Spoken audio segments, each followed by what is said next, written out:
What's going on, Facebook? What's up, YouTubes and Twitter and volunteerroadshow.com? That's right. We're back. Got the inventor of the Icky Shuffle and the 7-game parlay winning ticket. That's right. It's me, Bobby C., a.k.a. Catfish, and just so happened to have a national champion, SEC champion, and probably state champion in high school. Was you state champion, Billy? Most definitely, man. Hey, and a state champion, Billy Big Worm Ratliff. How you doing? It's been a couple of weeks since we've done a show. We're going to do a call-in show again because the last call-in show was off the chain. But how you been doing? Hey, man, I'm doing good, man. Just coop up in his house. Other than that, I'm doing good. Well, that's good. Lots happened since we did our last show. Man, we hired a coach. Fired a coach, and we here again. So tell me, before you tell me how you really feel, because I want to know how you really feel. We've talked a little bit about it, but we hadn't talked a lot about it. Mainly because we've just wanted to let it sink in a minute. I think it's finally sunk into most Tennessee fans, who our coach is. But before they do that, we got to give shout outs to the people that make it possible for us to cover UT athletics, make it possible for me to beat Billy in darts and the Bobby versus Billy videos, makes it possible for me to beat Billy in horse like I did, and y'all can go check those videos out. It makes it possible. What else have I beat you in, Billy? That would be the end of it. The end of the road now. Oh, that's right. You got me in quarter pitching, and you got me in cornhole. What are we doing next? I don't know. I think you wanted me to bull rush you. No, I still got some training to do. I've been doing the beach body stuff, the drinks. I know you're laughing. Don't laugh. Well, hey, I've been doing the CB diet. Well, here, I'm going to tell you what the best diet in the world is. I'm going to tell you which one it is. It's the one you can stick to. And that's the country boy diet. Well, anybody can stick to that one. Does that include biscuit and gravy? Every now and then. I wish I was on that diet. You can eat biscuit and gravy on that diet for real? Hey, I get to do whatever I want on Sundays. Well, anyway, while we're going to give some shout outs, don't forget, you can call us tonight. We want to hear how you feel. Billy, give them the number. What is the number? Oh, come on. You're supposed to be remembering all these numbers. It's on the screen if you forget. 865-424-1342. That's the Blue Water Climate Control hotline. We got a hotline now. I mean, what do the hotline? Is the hotline hot yet? I don't know. I hadn't checked it yet. But anyway, let's give Blue Water, who's been good to us, been good to a lot of media outlets that cover the Vols. They've got a free furnace going on, and I think they still have them, but they were only going to do 20 of them. So if you have a 100-year-old heating and air unit and ridiculous electric bill, Blue Water Climate Control is giving away 20 furnaces or air handlers with complete system installs. Now is the time to get a new heating and air unit. Customers have saved as much as $1,000. That's $1,000. That's a G. That's how much I'm going to win on the Super Bowl with my betting, Billy. To get the offer, all you need to do is call 865-299-2290 or go to bluewaterclimatecontrol.com to book online. They'll come give you a quote on your new American Standard heating and air system. They're only giving away 20 during February only, so you better hurry. Better hurry, Billy. And Blue Water's been good to us. They came out and fixed the air in the studios and the whole house. They cleaned the duct work, and they were very professional and very courteous, and they knew what they was doing. But that's out of the way, and we really do appreciate Jeremy. Navy veteran, was on the USS Tennessee, locally owned business, and we need to be helping our local businesses out. So, all right, now that we've got our paid the rent, and we're going to help people pay the rent on their rent on the football pick-em tonight on our pickles. I've got some locks. I think I'm gonna. I've did some of those. What do you call them? What do you call them? Prop bets. I've got some winners there. Don't be laughing. Don't be laughing. I'm telling you, you're gonna fall out of your chair when you hear this one. Do not trust them guys. Please don't. Please don't. Come on, Billy. Tell him I got a 7-game parlay this year. How many did you have? I got plenty of them. I just haven't showed them. Oh, yeah. All right. I want to know what Billy Ratliff thinks about the coach, and then we're going to give shout-outs over here on YouTubes and Facebook.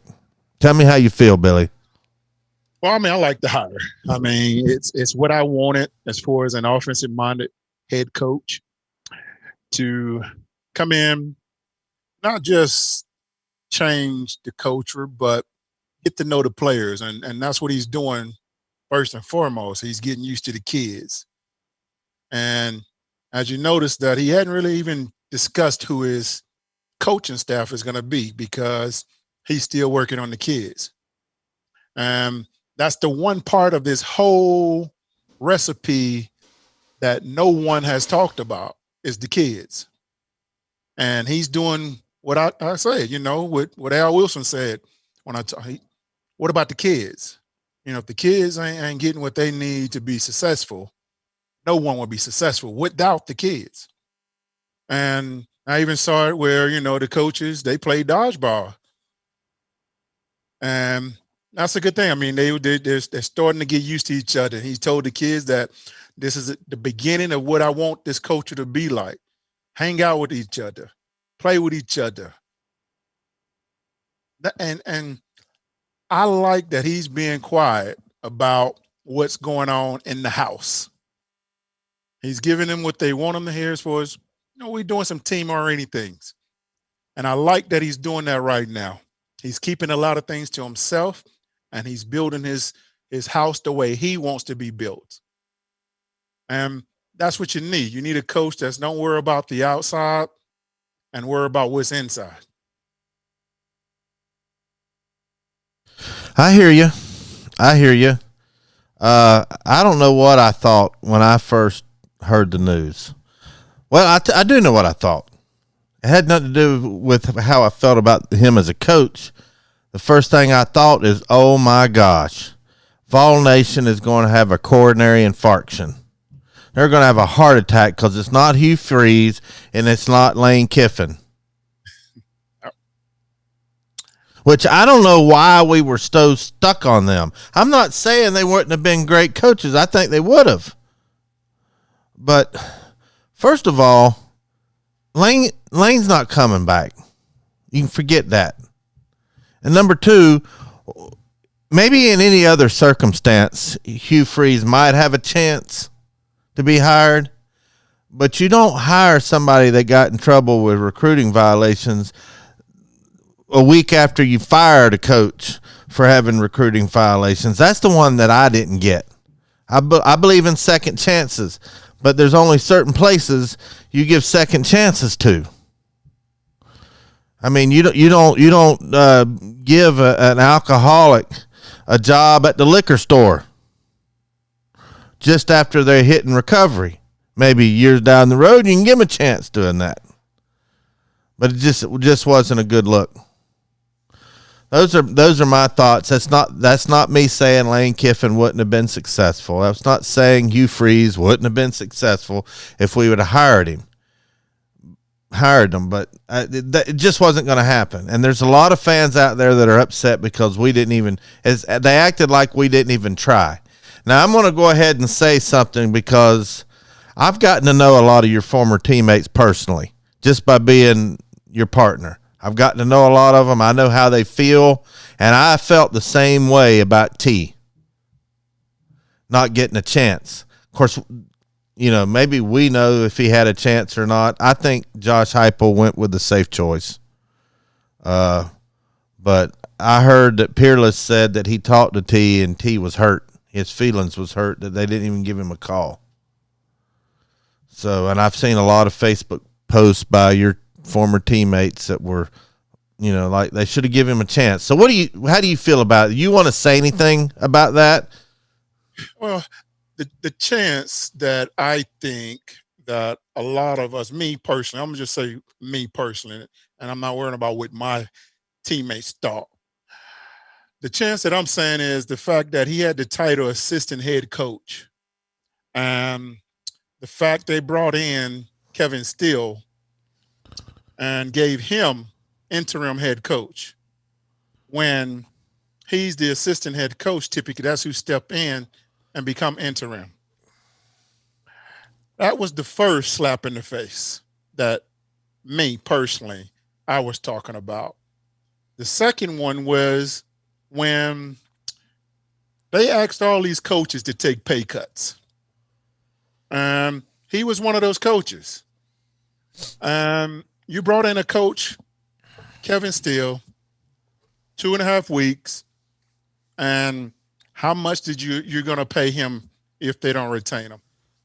$1 million. Yeah, I heard it was almost $1 million he got paid just to have a business card made up with interim head coach on it, because that's basically all he did. And I mean, and T and J, I want to say their contracts together wasn't even $1 million. So that's another slap in the face. Those are the situations and issues that a lot of the guys had a problem with. That's the problem. So I am not saying that, I mean, yes, T would have taken the job if they would offer him the job. That's what people don't understand, that he wasn't offered a job. I know that everybody said that he's not ready. He don't have the experience. But there's not a head coach that ever had experience when they became a head coach. And there's never a job that's too big for you if you don't ever get the experience. I don't care what career you're in.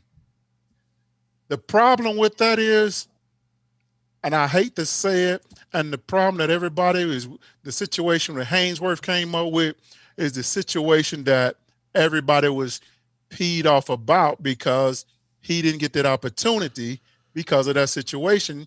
Time in and time out is that reason. Because they did not hesitate to give Kevin Steele $1 million. But the job is not too big for Kevin Steele. I see what you're saying. I see what you're saying. Just think of that. And that's the problem that a lot of my teammates had, and I had. And that's just it. I mean, I just wish it was different. I wish everybody had the same opportunities when it came to employment or whatever. But we still have a long way to go to be what we call created equal in every situation. And that's what I feel. Well, I tell you what ticks me off is they paid him nearly $1 million to do nothing. That's taxpayers' money. Ultimately, that's the people of Tennessee paid him $1 million basically to have interim head coach. I bet you they didn't even have head coach put on any business cards for him. And he got $1 million for coming up to Tennessee. Probably didn't even move here. He probably stayed at the Hilton in downtown and get left back to Alabama or wherever he's living. And that's what aggravated me the most. That's such a waste of money. I mean, we're asking for coaches to take pay cuts, and we're giving somebody $1 million to be interim head coach for a week. Do you know what that works out to? Nearly $52 million a year. Yeah. If you figure it out for a week. Yeah. That's why they got to get rid of that buy-in, that buyout stuff. That's the only way they're gonna get that stuff to be equal, because that's these coaches knowing that they got a backup plan with these buyouts. Hey, fire me. I'd have rather given T. Martin and Jay Graham and the assistant coaches, some sort of money for putting up with all this stuff than give it to somebody. And I realize that, he could have had the job, and there was a lot of politics going in, but I didn't like that. And I'm going to go ahead and give you my 2 cents, and we'll give some shout outs here on Facebook and YouTube, and we want to hear from you. Most important thing Billy and I want is to hear what you think. It don't matter what we think. We want to hear what you think. And you can call us at 865-424-1342, and you can hear the show while you're on hold, so don't worry about that. We got 3 or 4 lines open. But I was, and I've told you this privately, and I even think I've said this publicly. I don't know, but I know I've told you I didn't want T to have the job. Not because I didn't think he could do it. I didn't want it for T, because I felt like that was putting him in a no-win situation. I don't know if I'm right about that, but man, that would have been a tough place to put somebody. We should have hired T out the gate and never hired Jeremy Pruitt is what we should have done. And I wouldn't have had a problem with that. But him coming in and having to clean up sanctions, having to deal with sanctions, bowl bans, scholarship bans. I'm sure we're going to have these things. There's no way around it. We're going to be cut down on scholarships, and that's just going to make it harder for him. But knowing T, he probably wouldn't even care about that. It looks like something happened with our Zoom call. What happened? Let me make this get this connected back up here again anyway. What you do, the stream just the video is off. Yeah, I'm gonna fix it here. But anyway, that's just some of the things that bothered me about it. It should come back up here in a minute. It was our call-in studio thing. Somebody said that YouTube is not streaming. YouTube is not streaming. It was streaming. It shows it's streaming right now. I don't know why this thing ain't. I guess we're not going to be able to take calls for some reason. Well, let's fix this, Billy, so people can see us. The call dropped in. That's what it was. Yeah, the call dropped. I don't know why our call in studio dropped, but we'll get it fixed here. I'm gonna fix the screen up. It's just too much to have to get that all back going again, so we're just gonna go solo right here. But anyway, that's just some of the problems that I've had. There wasn't going to be a hire that our fan base would have really liked. But what I am happy to see, I'm happy to see more people than I thought would get behind this Josh Heupel. Have successfully. It looks like we have successfully. Yeah, we got our call-in studio back up now. I've got to web interface. Resize everything, Billy. Anyway, I want to do this because I really want to hear from everybody. We've got a lot of people that I think are supporting him, and we've got fans that are going to support no matter who we hire, and because we've got some good fans. Now we got some pretty bad fans too, but for the most part, we have pretty good fans. Go ahead and give some shout outs on Facebook, and I'll give it over here on YouTube. All right, let's see who we got over here. Let's see. Troy Cochran, he said he has to hire a good DC. Yeah, I mean, DC is not, I mean, personally, I don't think the DC is going to be that hard to find. I mean, there's a lot of guys that are out there. Defense is not as hard to fix as offense.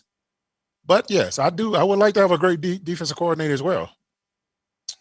Let's see here. Mark Taylor, he said, saw that they have talked to Mark House, the LB coach at KC, as our new DC. Okay, well, I've heard that. Trevor said Diamond Stewart beat both of y'all in Kono. Now that wasn't me. The kids beat Diamond. So. Yeah, that's true. Jenny Vane over here. She said, "Hey, she said, I think we need to give Josh a chance. I do too." I like Jenny. She's probably one of our most loyal Tennessee fans there is. Lives Yeah, down there in Florida, but she's always in over here, and she's smart too. She knows her football, oh yeah, she does. Like knows it well. I've when she in some of the volunteer groups, and she be going in on a lot of them over there too. I'm like, man, they tough. I mean, she don't back down from nobody. That's what I like. Preston Hess, he said, Billy's diet is oatmeal cream pies. He said, laughed out loud. I mean, Bobby's. Who said what? Now hold on a second. What did they say about oatmeal cream pies? Somebody making fun of me? Man, he said when we was talking about what diets we were doing, and of course I told him mine. He said, "Well, Billy's diet is oatmeal cream pies." He said, "I mean Bobby's." Yeah, that's what I'm going to put behind me when we do that one-on-one blocking, because you won't be able to get by me. No, I've been on this beach body stuff, and see, I ain't never been big on that kind of stuff, and I don't get paid anything from Beachbody, but I'm gonna tell y'all something. Like I said, the best diet in the world is one you stick to, but they've got a strawberry. What do you call that thing, Billy, in the bag? You've seen it, the strawberry thing. You talking about the stuff? The shake, the protein shake. I'm gonna tell you something, man. I don't feel like eating anything for hours after I have that. I mean, I could go all day and not even feel hungry. That's the first time I've ever had one of those things where I didn't feel hungry. But go ahead and finish Facebook. We're going to take this caller, and then I'll give some shout-outs on YouTube. I see. Robin Corby said, Lang and you had too much baggage. I'm with you on that. Too much baggage. You're right about that. Chip Garrick, no one is going to get another chance because Josh Heupel will get it. I hope he does get it done. And saying Robin also said when they got Jeremy Pruitt, did they offer T. Martin the job back then? No. No. Let's see. And Alan Gilreet said, why would they hire him for 2 weeks and pay him that much? I'm going to say it. Because they're ignorant. Crazy. All of the above. Jeez. Let's see. Mark Taylor said this would have tarnished T's legacy. I'm going to answer that one, though, because a lot of people have said that. At first, I thought about that same situation, that it would tarnish it, but I don't think it would have. I mean, I said he wouldn't have. I don't want him to take it when we in the water or the hot water, but he would have been the only coach that still knew all these kids, and he know what these kids want. They talk to T. They know it. He knows what they need. And I think, me personally, I think he would have brought it back to life. You know, that's one thing that assistant coaches can't do, all that is bring everybody back together the way the head coach can. The head coach is the glue. He's the one that's supposed to stick everybody and make everybody happy and also make them do their jobs right. That's what the head coach is supposed to do. The head coach is supposed to be the biggest motivator of the whole team. And if you can't do that, you won't be successful. And I think T. Martin would have been able to do that. I want to know about his boy being at Catholic. Is he going to stay there at Catholic? I would say so. Because remember when we seen his boy pumping gas and T was sitting in the car? You could spot one of your boys from 10 miles away. I'm like, what do you mean there's T? You said, there's T. We're riding down the car down Cedar Bluff. You said, there's T. I'm like, what? I'm looking around, and there he was pumping gas at the Pilot. Remember that? It sure was. I see you. I know you. But his boy was pretty tall. I think he's going to be a good player. So I was just wondering about, is he going to keep his kids here in Knoxville to finish out their high school, or is he going to move them, or what? But anyway, that's just something to come to my mind. But let's go to the phone lines. Let's see here. I'm going to open it up. Oh, we were just talking good about this person. Jenny, how you doing? What you got for Catfish and Billy Ratliff? I was just wanting to know. I just was wanting to say, I think everybody should get behind this with Josh. I wasn't too excited about him at first, but I wouldn't have been excited about anybody because this is like our fifth head coach, not including the interns we've had. It's just, but we should all get behind him and stop just criticizing everything and trying to get the perfect coach, because there are no perfect coaches. And what Billy said is gospel.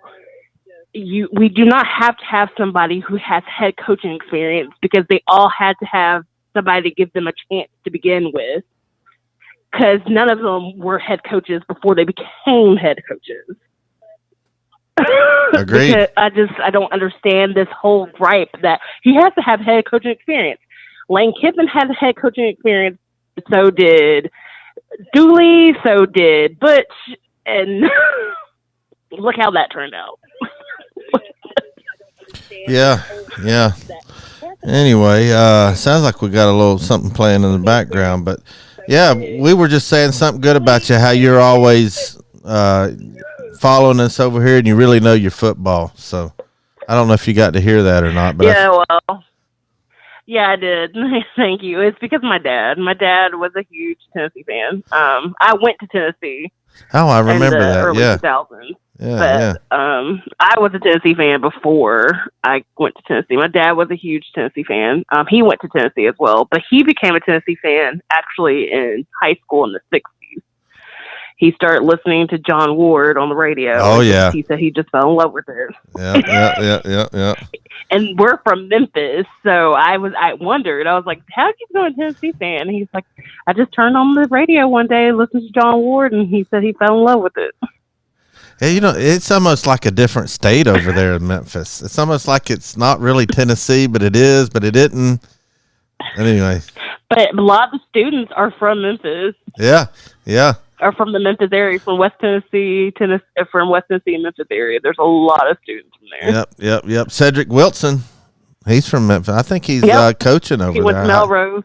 I think he's coaching at Melrose now, isn't he, Billy? Have you heard from Cedric yet lately? Yeah, I think he's still out there, still coaching. Yeah. So what did you think about Kevin Steele getting that nearly $1 million just to be interim head coach for a week? I think that's crazy. I think that's crazy. I don't understand what the point of that was.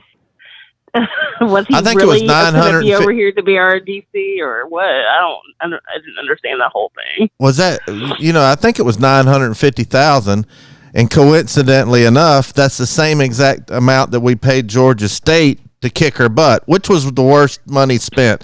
To have Georgia State kick her butt for $950,000, or Kevin Steele be our interim coach for $950,000. I think they're about even. I just think with the Georgia State thing is that they thought that if they just came out on the field, they were going to win. And that's not how football works. Yeah. That's how it felt like when they were like, oh, we're just going to win because we're Tennessee. And who's Georgia State? And they sure showed us. Yeah, they did show us. So you've got a pretty bright outlook. You're giving him a chance. You think you think he's going to be a good coach, or are you just giving him a chance and waiting and see? How do you think about the hire of itself? I think he's going to be a good coach. I know people are saying that he took Scott Frost's team and made him, and they're in a decline. But his first two seasons, they were really good. I don't count COVID season because he probably didn't have a lot of players sat out. Some players, you just don't know what was going on. They gave the kids the option to play. They didn't have to play if they didn't want to. So we don't know that situation. We don't know how many times how many kids had to go into quarantine. I mean, I'm not going to go by the record of his last season at UCF. But the people here, I live in Orlando, so the people here liked him. So I don't know where people were getting their information about how the UCF fans were so happy he came to Tennessee. No, I don't think that's because I have a lot of friends who are UCF fans, and that's not how any of them felt. Now tell me this, Jenny. You're down there, so you probably will know better than either one of us. What I've heard some people say, I guess there was a tweet by a player maybe that said he didn't even say goodbye. Have you heard anything about that? No, I didn't hear about that They at were all. kind of upset that he didn't even come tell the players goodbye. Huh. Oh wow! There was an article about it. And like I said, I have friends who went to UCF, and they didn't say anything about that. But I haven't. I've been, so I don't know, because Bobby, you're friends with me on Facebook. I don't think you heard. I have COVID. Oh, I hadn't heard. I haven't been on Facebook in a week. Yeah, I've been quarantined, Oh, so no. I haven't actually spoken to any of my friends in a long time. So I'm fine though. Are you feeling better? I'm feeling a lot better. Well, good. Glad to hear A lot it. better. Well, But anyway. yeah, I'm all about people giving coaches a chance. I'm not going to until they are at least established in their seasons.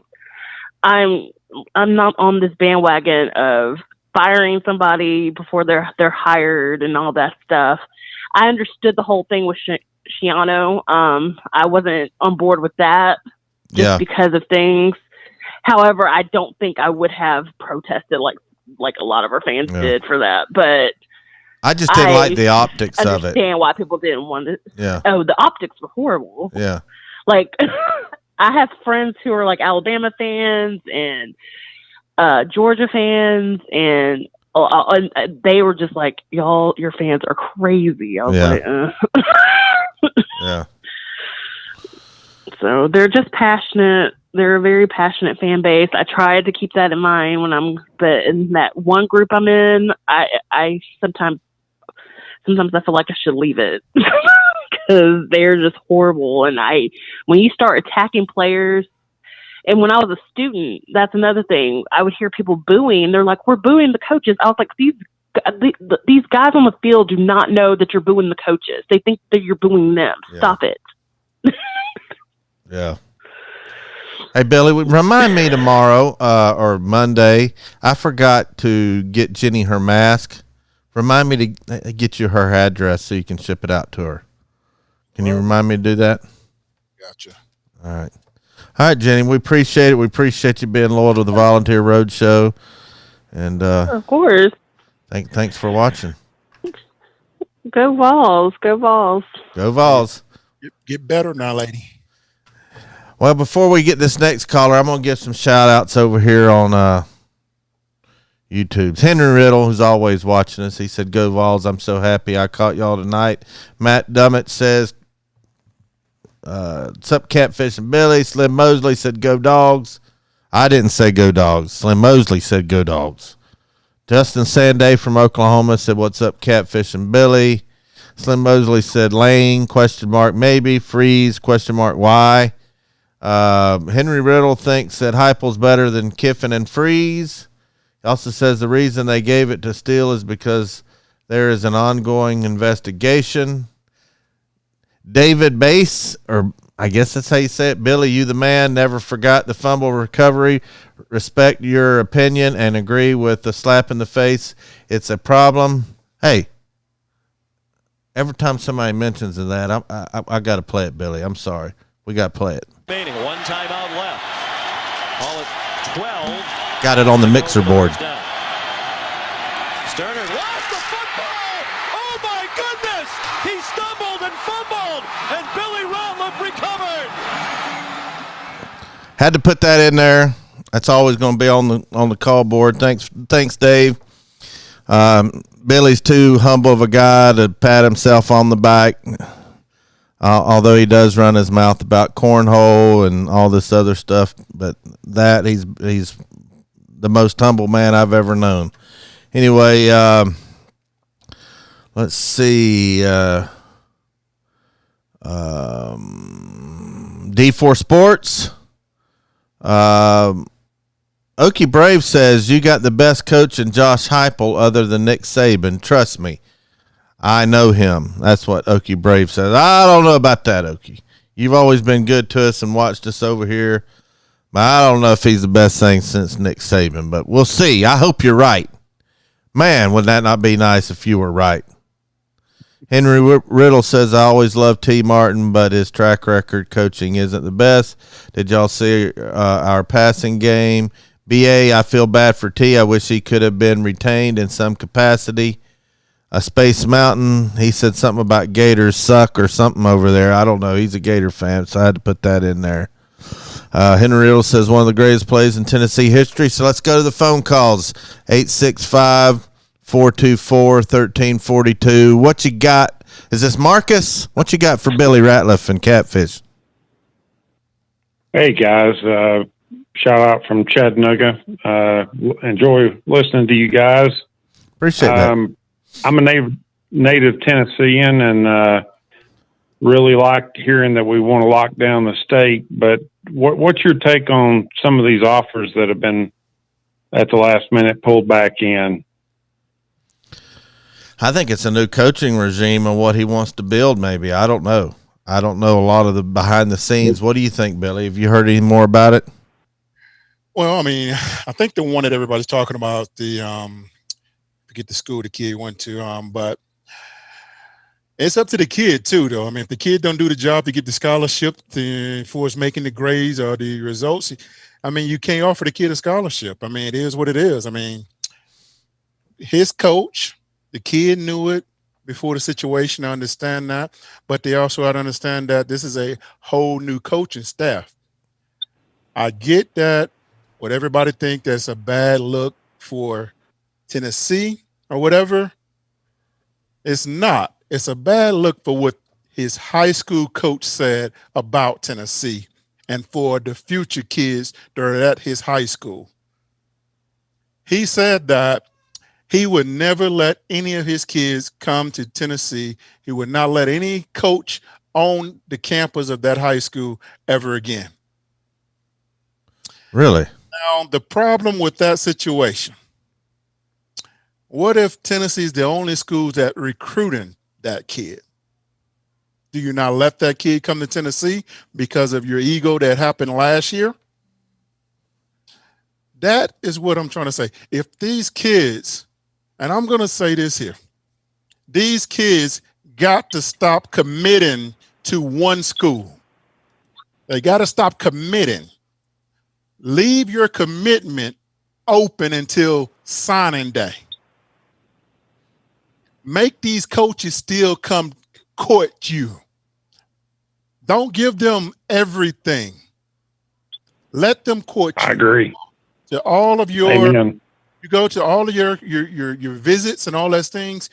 But no, I understand the situation because it's a bad situation for the kid if the kid didn't do his. I mean, you gotta keep it open to all these other schools as well in case that situation happened, because a lot of the coaches and a lot of these colleges are over recruiting the amount of scholarships that they have, and it sucks.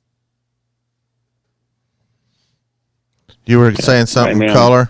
Go ahead. No, I agree with Billy. I think you got to leave you need to leave that commitment to the last minute. With as many coaching changes that happen, I'm a diehard Tennessee fan. I'm 55. I'll be buried in orange, and I support the new hire. But I was just a little concerned with that high school coach and what he was saying. He wasn't going to let any Tennessee coach come on campus, and I hope he'll reconsider that. He's going to have to, because he has no good to the kids in the future, because Coach Heupel, he may come and recruit the kids that he wants from his team in the future. And that's not good if he says that the in-state biggest school can't recruit his kids. That's not good for the kids. That's not good for Tennessee. We want to keep that pipeline open. I mean, the new coaches want to be able to lock the state down, and that's something that I don't like what the coach said. I mean, he's not being a head coach to his kids. That's a bad look on him. I know he is trying, and I know what he was doing. He was trying to let his kids know that I have your back. and I understand. Yep, I do too. And one last thing, Billy, I was in the stands in '98 when you recovered that fumble. I was more than ecstatic with my wife when we saw you pick it up and scoop it up. And if you are on the oatmeal cream pie diet, get my information after the call. I work for Little Debbie in Chattanooga, and I'll get you a fresh case of Little Debbie's. Whichever one you like. I'm the one that eats the Little Debbie's. Oatmeal cream pies. Hey, I would love that. Yeah, send him a case of oatmeal cream pies, and I'll eat them. So all right. So you work down there for McKee Foods? That's awesome. What's your favorite McKee Foods? What's your favorite Little Debbie? Really, the Nutty Bar. I love the peanut Nutty Bar. What's I've always wanted to know this. Since if you got a second, do you may have this information. What's the best selling Little Debbie cake there is? Well, I can tell you that oatmeal cream pie sells really, really good. So you probably have figured out which is the number one seller is the oatmeal cream pie. And the big ones, the one with the really thick ones, not the little ones, the big one. What do they call them? The big ones, or they're just called big, aren't they? The really big ones. Those are awesome. Yeah, there's a double stack family pack. Double stack, that's it. That you can get. Mm-hmm. Yep. And I kind of like the raisin. What do they call that? The raisin cream pie. I like that one. Raisin cream pie, and then there's some cakes too that when Hostess had their downturn, McKee Foods purchased the Drake brand, and there's some Yodels and Devil Dogs that are pretty good, but they only ship them up north. But seriously, guys, if you want a case sent to you, I can make that happen. So definitely, I just need an address, and last I'll say is go Vols. All right, email Bobby C. or Billy Ratliff. It don't matter, either one. Bobby C. or Billy Ratliff at volunteerroadshow.com, and we'll get you the contact information. We'll give Little Debbie's a lot of business and advertising. You send us some, because I'll be eating them on the show. That's what I'm going to do. We'll get you some fresh ones. I'll send you an email. Go Vols. Thank you. Go Vols. What do you think about that one, Billy? Hey, that's probably our best call ever. Hell yeah, because all that just did for me was I'm not eating any. I'm gonna hold out. I'm gonna hold out. I gotta get I've lost some weight. And I gotta ask you a question. That text you sent me with a picture of you on the scale, was that real? That's real. Real for real, or you playing around? Real deal, Holyfield. About to knock you out. I got to see it for myself, though. There's no way you could have lost that much weight in a week. I don't know, man. I think I only lost 2 pounds. No, it wasn't. You lost like 12 pounds. 2. Jeez. Well, it's just going to make it that much easier for me to block you one-on-one. Yeah, that just makes me quicker. Yeah. Well, if we're not going to get any more calls, somebody over here on Facebook says Nutty Bar is his favorite too. He also said he had season tickets since 1980. Wow. Robin Corby, she likes the ones I like, the raisin cream pies. Those are good. Have you ever had those, Billy? No, I'm not a big raisin man. They're good. You need to give them a chance. They're really soft. I don't know if it's like a pound cake cookie, but it's like a soft cookie with raisins on top, filled with that cream. Yeah, that's why you got to be on the beach, buddy. Feeling all that cream. What did she say? I hear my name being called. What does Crystal want?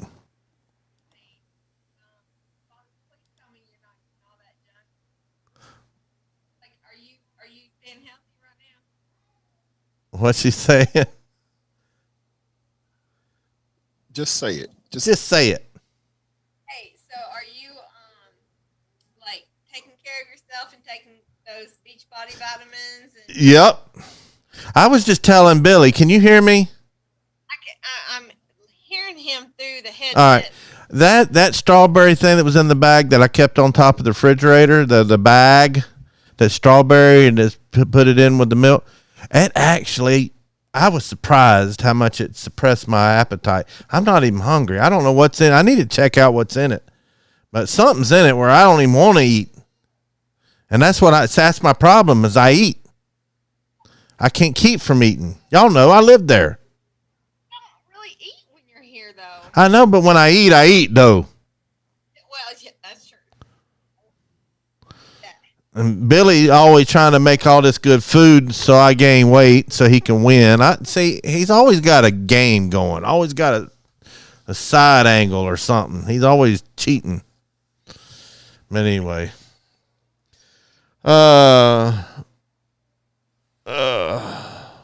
Scott Shrum says Billy was one of his favorite D linemen. Yep, he was pretty. You weren't too shabby, Billy. I gotta admit, you weren't too shabby. Star Crunches are good according to Space Mountain. Slim Mosley said Star Crunch was his favorite. Star Crunch was good.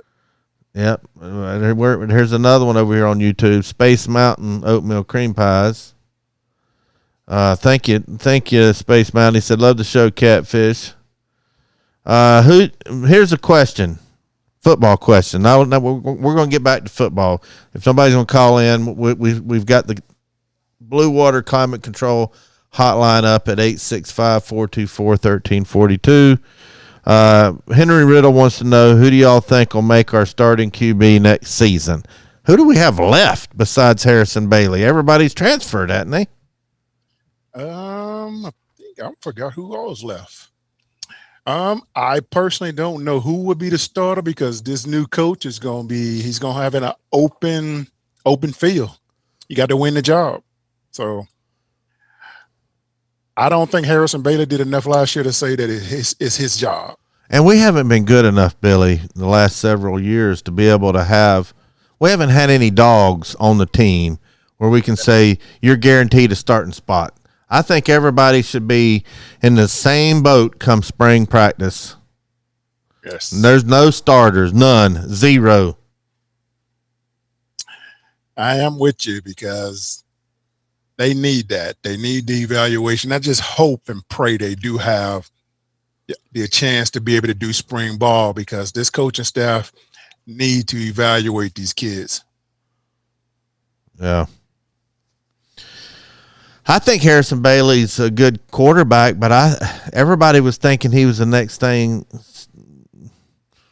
the next Jesus Christ, basically. And last year he didn't impress me when he came in. And of course, I know he hadn't had the reps, but whatever Josh Heupel says, that's what we're going to have to go with. So we might as well not even complain about it.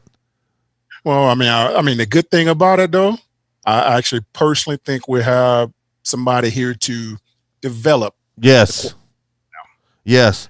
Give them a chance to make plays. Give them times to make checks, and just make the kid, comfortable. And that's what they haven't been in a long time.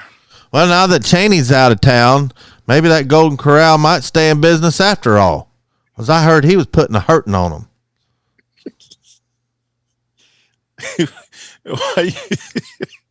Why you be on him like that? Hey, because I got to see him in person in the coaches meeting. He's a lot bigger than I thought he was. He was ginormous. He came up to us when T took us in the offensive meeting room, and I was like, oh my gosh. I knew everybody was joking about how big he was, but he's every bit of 350, Billy. Yeah. Maybe more than that. Yeah, he's a big man. I'm not going to joke about somebody's weight because I'm pretty large myself, but I'm working on it. That's why I ain't talking about him because I'm a big man. Yep. We shouldn't talk about people like that. I'm not fat. Right. PHAT. Yep. Of course, them coaches, they have a hard life. I bet it's like truck driving, always sitting, it's got to be hard on your health. It is not, because they eat the same thing the players eat. Well, they don't have the activity that the players do they? They can if they want to. They got it. They got the same gym the players got. Well, okay. Well, here, I'll give you an example. What did Coach Cardwell look like when you saw him? Skinny. Looked like like he can go out there and do a marathon, didn't he? Yep, he's skinny. He sat up in his chair when we were sitting in his office. He was sitting up straight. I noticed he had flat abs, and I didn't, and I was slunched out, sitting back like this with my gut out. I remember that part about it. But he was, he was in good shape. Was he in that good a shape when he was coaching defensive ends? Yes, exactly the same. Well, let's see. Chip says Chaney was 3 and out with a punt. Robin Corby says we need to evaluate the new coaching staff as well. Sounds like to me. Yes, we do. YouTube. Henry Riddle thinks that Heupel at least attracts some good quarterbacks. So he also says I'm really worried about our defense and our coaching ability. Oh, that reminds me. Can we? Who all was on the show? Was it Leonard Little, Fred White, Jeff Coleman, and you? I believe. Remember that show when we were talking about right after they fired Jeremy Pruitt? Do you remember that show I'm talking about, Billy? Yes. And Leonard Little said he don't care who it is, and he don't care if he's from Alaska. And you said you needed an offensive coach because these days offense is what gets it done. So does that mean, I'm putting you on the spot here, does that mean that the cliche saying that offense wins games and defense wins championships is no longer in effect, and it's the opposite now? Is that what you're saying? That's exactly what I'm saying now. Really? You admitted that easy? It is. I mean, you got to think about it. Just go look at the rules. The rules were changed. All rules that were changed were against the defense. You didn't see now one offensive rule change, like grabbing the face mask when they stiff on you. Why is that still legal if they're trying to stop from getting the helmet, concussions and stuff like that? Yeah. We got a caller, Billy. Who we got? What you got for Billy Ratliff and Catfish? What's going on, guys? How you doing? Doing good. I'm enjoying your show. I was going to get back to the T. Martin thing. I'm agreeing with both of you. I think he should have got a shot.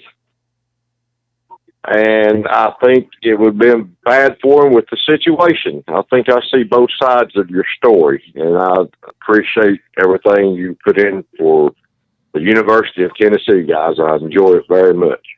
Well, we appreciate it. It's people like you we wouldn't even ballot. So to do other shows, but we appreciate you watching. Okay, I guess one question for the both of you. Do you all think, with everything going on now with our program, that we should have coaches like Billy Ratliff and Leonard Little and so on and so forth back in there to get the orange blood back in our program, or is that a bad thing? Billy, you answer that, and unless you want me to go first. I'll be honest with you. I wish they had more former guys that put in the work. They went off the coach and build their resume to become coaches, because I think they're more passionate when it comes to building that university where they came from. They're going to work even harder for that place because that's where they came from. And I don't care where you go. That's how you work harder for home. Yeah. I totally agree with that. I think that's what this program actually needs more than anything right now. I agree. Getting to know Billy for the last 2 or 3 years, I get to talk to a lot of players, not on camera too, just talk to them. And hearing the stories of their practices and how their coaches dealt with them and how their coaches wrote them, you can't coach like the way Billy was coached anymore. That coaching doesn't work. Do you think I'm off on that, Billy? I was meant to tell you that I don't think you can have the coaching staffs you guys had back in the 90s. I don't think it would work today in these I don't want to say sissified because they could kick my butt, but I'm just saying, you know what I mean? They just can't take it. They didn't have the dogs in them. They were superstars before they got here. But hearing some of the stories that Fred's told me and Jeff Coleman's told me on the phone, I'm like, man, I don't know that you could recruit anybody being that kind of coach. Am I crazy? Well, you're not crazy because here, I'll tell you where that kind of coaching is happening today. Tuscaloosa, Alabama. That same coaching is happening today with nothing but 5- and 4-star players. So it can be done. The problem is Tennessee has been so watered down, have been down where they had to drop and lower their standards to get kids to come in here and not keep the standards where they should be and get the kids that come here that wants to play and stop worrying about how many stars they got or how many offers they got. Because you can't do Billy, anything with that offer is one school and one day. Billy, could you agree with me for one word, which along your lines you talked about? It's called passion for your school. I'm 100% with you. Without the passion for Tennessee and understanding it, you'll never be able to understand what it truly means to be a VFL. We've not had that, in my opinion, in close to 10 years. It's been a long time. Guys, I appreciate your show. I appreciate you letting me come on and getting my word in, and I'll listen to you. Thank you for calling. Man, that was a good call, Billy. That was a really good call. You brought up a good point. That's what our fans want to see. We don't care how many stars we got. Although we had 24 stars on that offensive line this year. And how come they didn't do anything? That's beside the point. That's a subject for another day. But fans like to see players that, when they touch the I will give my all for Tennessee sign that we sell on our website above the door when you go out the locker room. Stuff like that fans love. And I think you play harder if you're playing for your people. I know you fight harder when you're fighting for your boys rather than just fighting in a ring for a paycheck. Exactly. Here, I'll give you another example. You know how hard you would fight somebody if they slap your mom? Mm-hmm. You know how hard you would fight someone if they slap your girlfriend? Yep. That's the kind of fight that Tennessee's been missing. Who has the person next to you back? Yeah. And see, that's something y'all had each other's back. Oh man, we didn't go anywhere unless we were 20 deep. It had to be a minimum of 20 before we went anywhere. Y'all even fought the offense as a defensive unit and said, these are our boys on your own team. Exactly. Somebody asked about Big Cat being the pressure off the edge is what we're needing. Oh, absolutely. Well, here, I'll say this here. I will say that our defensive ends did a good job this year. The problem with our defensive line was more of our defensive tackles. Explain that. You've explained it to me when we watched it together in the living room, but explain what you mean by our defensive tackles not being worth the hoot. Well, if your defensive ends are up the field and your D linemen are in your linebacker's chest, it's a disaster to happen as far as the run or the pass. If your defensive tackles are not pressing the pocket, where I call it the line of scrimmage, if they're not past the line of scrimmage or even a half a yard, we're in trouble. You know, watch any defensive line. Matter of fact, watch this weekend when Tampa Bay's defensive line give KC's offensive line hell because of how they get up the field with the defensive ends they have and the two DTs pushing the pocket. Mm-hmm. You push the pocket, you make the quarterback goes to the defensive end. It makes it harder to block. And until we get some defensive tackles to be able to do that, it's going to be tough to play in the SEC, period. Yeah.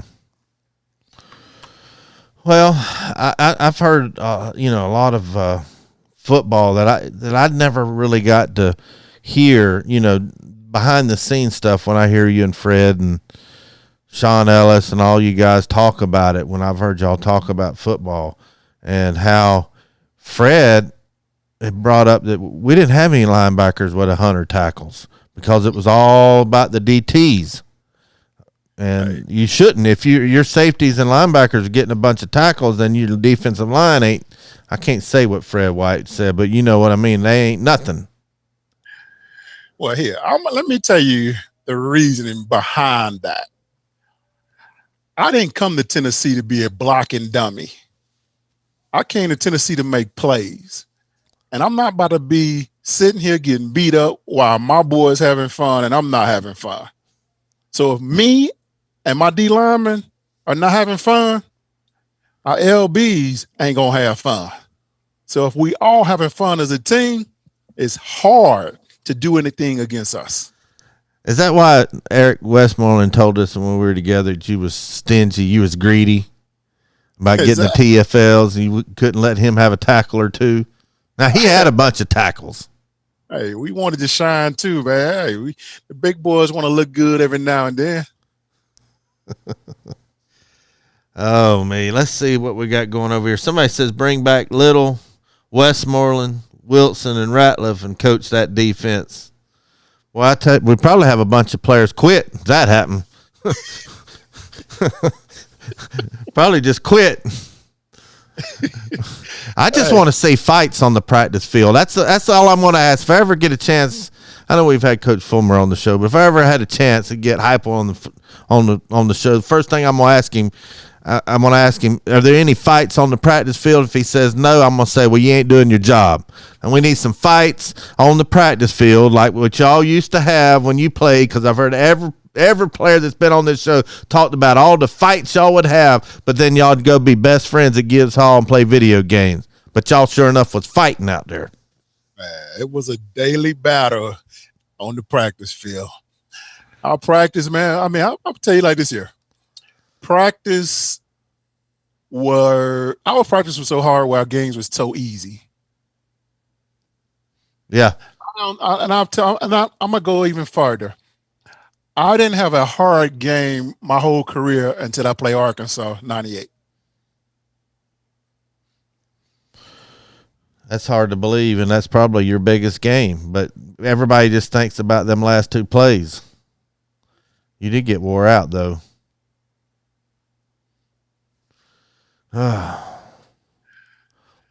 Was it this is what I wanted to ask you about the Arkansas game. Do you think it was their scheme they had on offense where they came in and going to neutralize your defensive line, or was it all Brandon Burlsworth?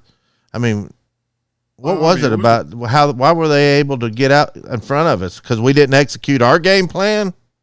Oh, it's called three-step drop back. 1, 2, 3, get rid of the ball. Don't give us a chance to get to the quarterback.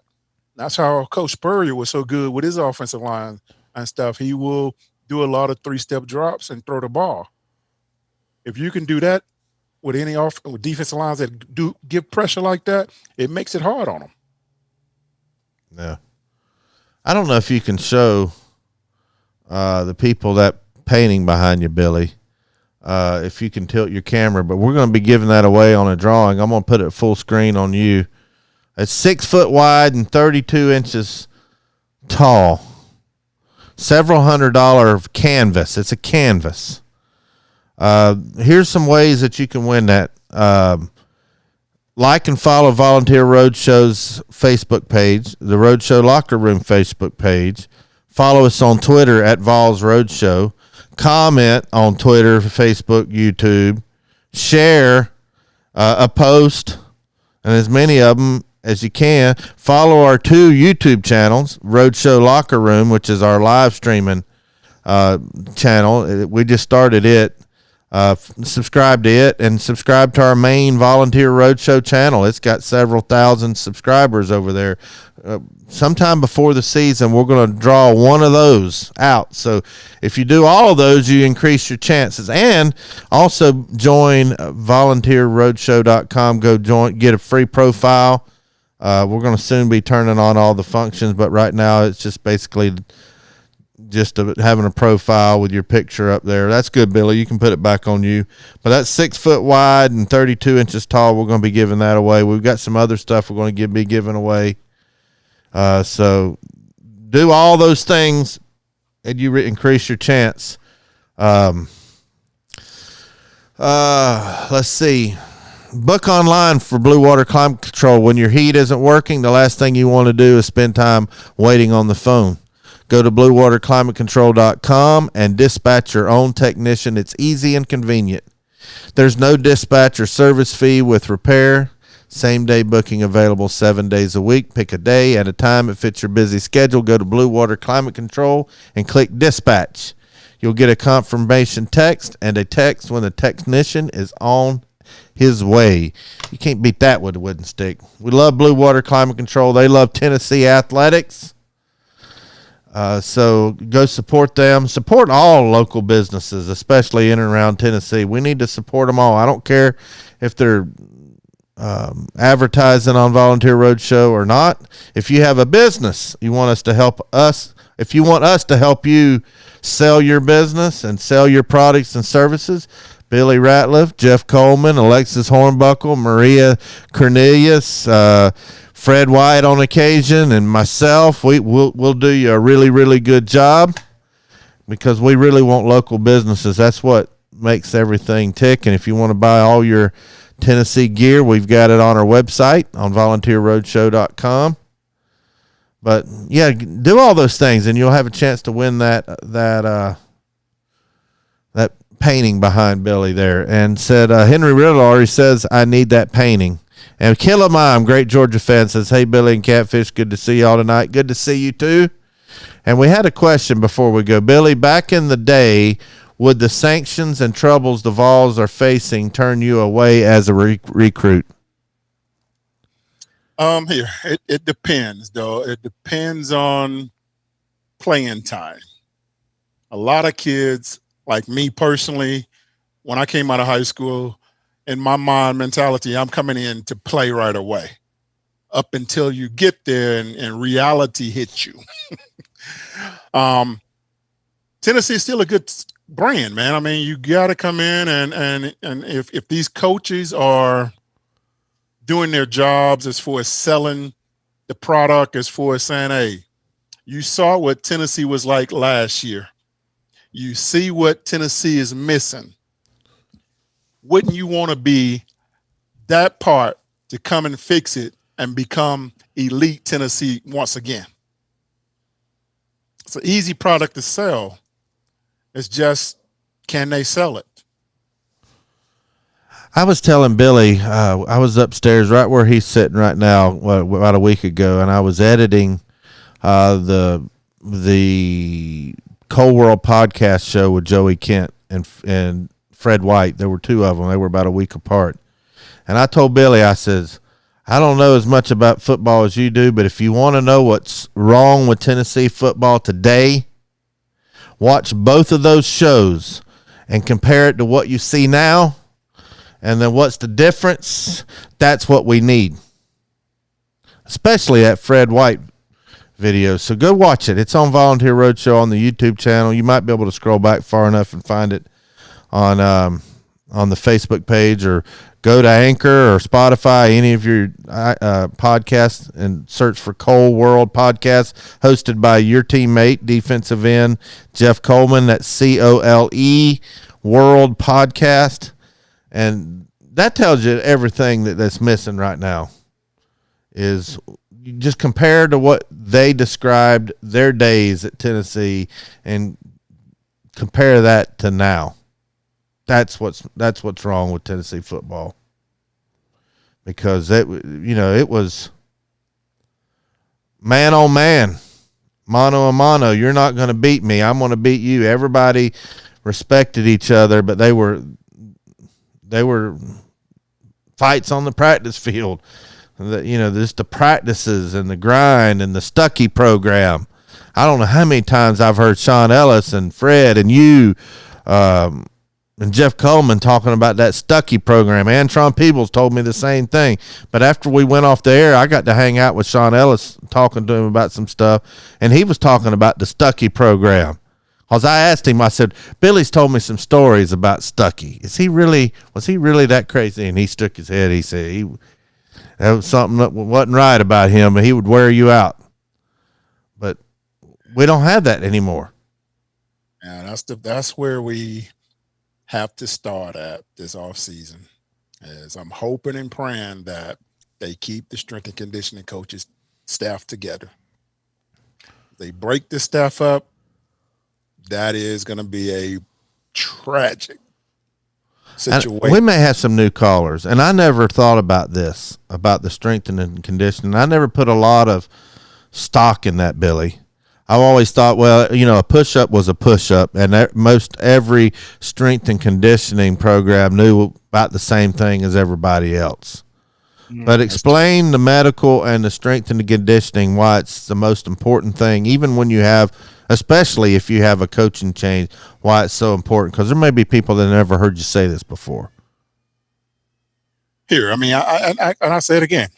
There's two parts of the whole staff that when a new coaching staff comes in, you shouldn't get rid of. And one is the medical staff. Medical staff, because that medical staff knows everything about these kids, their injuries and things that they need to have to be successful and get healthy fast. The second, strength and conditioning. Strength and conditioning coaches are with these kids the majority of the time of their career while they're here. They're probably the closest thing to family when it comes to the staff. They touch, they talk. They may not talk to them when they leave with it, but when they're in there, you're talking about 3 hours of just straight strength and conditioning with these coaches. You're talking to them, you're getting to know them and all these things. And it is a repetition type situation. And now, if you come in with a whole new staff that's not teaching you how to work out with real steel, because when I'm telling you guys, it's a big difference with real steel weights compared to these Bowflex machines and stuff, whatever they're doing, and some of these kinds of stuff. Because Tennessee had a bunch of cable workout machines not too long ago where the new strength coach came in, he cleared all that stuff out. Now, it looks real good. And Bobby will tell you, there's a plate up here in the studio right now. Yep. And when I told him to pick it up, and he looked at it, he said, "Oh, that's only 45 pounds. That's it." Mm-hmm. Oh, I got it. And when he picked this 45-pound weight up, what did it feel like? Well, see, 45 pounds of feathers is just as heavy as 45 pounds of steel. But here's the difference. That 45 pounds was jam-packed in a little bitty old circle like that, and it felt like 150 pounds. But yeah, it's very important though, and if you notice, most of the programs that are successful today, that strength and conditioning coach, medical staff have been together for a very long time. Now, are you saying that because you're old school? Do you really think that steel? It sounds good and it sounds tough and it sounds like some sort of Rocky Balboa thing, but Tell me why you think that steel is better than, say, Bowflex or whatever you was talking about. Cables. Simple. Very simple. It's all about horsepower. A horse can drag that much weight. What do you think that steel can do? Yeah. But 45 pounds on a cable is still 45 pounds. Go look at him. I'm just going to show you. I'm not saying you're wrong. I'm just curious. I want to hear you say it. Go look at Alabama. Go look at Clemson. Go look at Ohio State. Go look at LSU. You think they all got steel? They got steel. I promise you they do. All right. And I guarantee you they have the Stuckey program. Was he really that crazy? Man, Stuckey was crazy, man. Stuckey will have you do things that it was impossible to do. I'm talking about there was times you do bench press on one day, burn out at the end of the strength of workouts, and he would be outside the door waiting on you and say, "Come here, Billy. Come over here real quick. I got something for you." And we had this rope in out here where we work out at it when we run and do all our stuff. And the rope was at the top of the ceiling. And he wants you to climb this rope with nothing but your hands. He don't want you to use your legs to scoot up or anything. He wants you to use your bare hands to pull yourself up to the top. I'm like, Coach, how am I supposed to do that, man? My arms feel like noodles right now. So that's why Sean Ellis said, when I asked him, he said, "I don't know, give me flashbacks talking about it too much." So he really was that crazy. Man, you walk out the weight room every day hoping Coach Stuckey's not around that corner. Did you try to sneak out? Ain't no sneaking out. I don't care if you thought you snuck out and you think you home free. As soon as you turn the corner to go in the locker room, there he is. I'd be waiting in the corner somewhere like I already left and hiding out, wait a couple hours, and then see if you can get somebody to tell you. See, back then y'all didn't have cell phones to give you a clearance, all clear sign or anything. Man. Could you climb the rope? That's what I want to know. I know I couldn't. I couldn't even if I wasn't working out. You're saying that you would work out for an hour or two on the weights and he'd still want you to climb the rope? You got to climb the rope. That ain't right. Extra set. Hey, I've heard him tell like Jamal Lewis when he's doing squats and doing extra reps, he'll talk to him. He'd say, "Well, when I was at Oklahoma State, Barry Sanders didn't tell me he was overweight." He always used somebody else he trained that was real good at that position and make you look bad. Man. Something else, man. One of a kind. Wow. But he still got a lot of his guys that are out there, though, that are coaching now. LSU's strength and coach is a Coach Stuckey protege. Wow. There's a lot of them out there now. Wow. Like the Atlanta Falcons, they just got one too. Who's that? Thomas Starward. Oh, okay. Oh, wow. He was a legend. I know with all you former players, that's every time you mention Stuckey, it's like, Coach Stuckey, man. Coach Stuckey. Rest in peace, Coach Stuckey. Yes.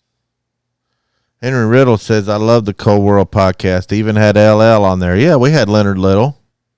Had Sean Ellis. Had Fred White. Billy. We've had Joey Kent. Did you get a chance to see the Joey Kent show that I edited and put up? I haven't watched it yet. You need to. You need to. Well, here, I'm going to tell you why I don't really have to watch them because you already know. Yeah. But, hey, he had a great story when he was in the NFL. He didn't have a great NFL career and how he got it transitioned into real life. That's what I liked about the Cold World podcast, talking about real life. Like I called the Fred White one, From Griffin to Knoxville was the name of that show. Talked about from being a kid going up to Knoxville and his dad died his freshman year. See, I didn't know all that. I'm sitting there on the show with them, but nobody can hear or see me. You know, I'm just being the producer, and I'm getting to hear these stories, and I'm like, wow.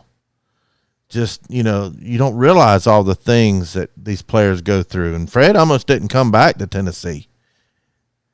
His grandpa said, you're going to have to do one of four things. You're going to have to go back to college, get a job, go in the military, and there was something else. He said, you're going to have to pick which one you're going to do. And that was in front of the Marine Corps Recruiting Center. And Fred said, I ain't going to no Marine Corps. I guess I'm going to go back to Knoxville. But he had a great story and how he had to get into the lineup, and he was always fighting for his position. So that's what we don't have now. That's why I say if you watch those shows, you can see what's missing, and that's what we need. Yeah, well, I'll tell you this here. Majority of the guys that I play with, they have a story. And I can't wait to hear them. Every last one of those guys, man. The one I'm excited about, the two of them I'm excited about. Talked to Jeff. We've been doing some planning. It's Tyrone Hines. You know how I feel about Tyrone Hines. Hines, big brother. And Bill Duff. Those are the two that I can't wait to produce that show. Yeah, those would be two good guys to have on there. Yeah. Who was the craziest, Bill Duff or Tyrone Hines? On the field. Tyrone was no slouch. I'm gonna go with T. Hines, man. Mm-hmm.